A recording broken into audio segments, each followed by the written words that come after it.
You used an interesting word when you were describing what you were doing. You were talking about art, not Right. engineering, That's and correct. not science. You want to talk about that for a minute? Sure. I believe that the distinction between we generally use the word artist to mean visual artist of some sort.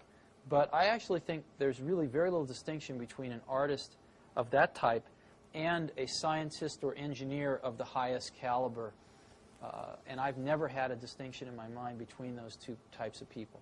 They've just, to me, been people that pursue different paths, but basically kind of headed to the same goal, which is to express something of what they perceive to be the truth around them, so that others can see it, so that others can benefit by it. And the artistry is in the elegance of the solution, like chess playing or mathematics?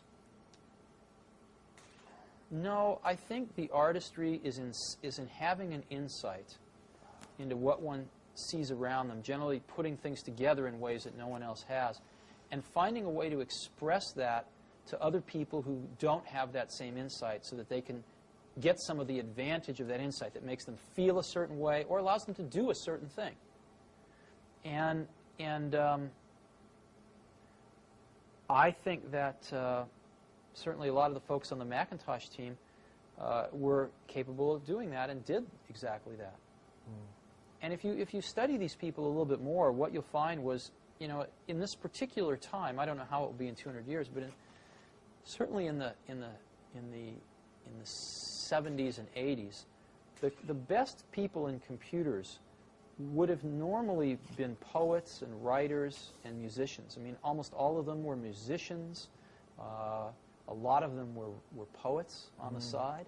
And they went into computers because it was so compelling, because it was fresh and new, and it was a new medium of expression of their creative talents. And the feelings and the passion that people put into it were completely indistinguishable from a poet or a painter. Completely indistinguishable. And I think there was a tremendous amount of, a lot of the people also were fairly shy people, or maybe fairly inward people, who put a lot of their expression about how they felt about other people or the rest of humanity in general into their work that other people would use. A lot of people put a lot of love into these products and a lot of expression of their appreciation into these things. It's hard to explain. No, it's passion but, in the truest sense of the word. So it's, and I don't think this is becoming less true, unfortunately. The computer industry is at a very critical juncture where those people are clearly leaving the field now. What are they doing? Well, where are they going? Hard to say. They're not being attracted by something else. They're being driven out of the computer business. And they're being driven out of the computer business because the computer business is becoming a monopoly with Microsoft.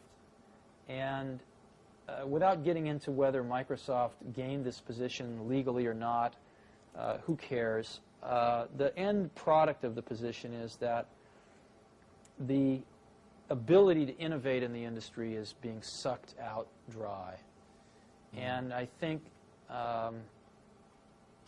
the smartest people have already seen some of the writing on the wall and are starting to exit. And I think some of the smartest young people are really bailing out, questioning whether they're going to even get in. Yeah. So hopefully things will change over time, but I think it's kind of a dark period right now. We're entering that. Well, Apple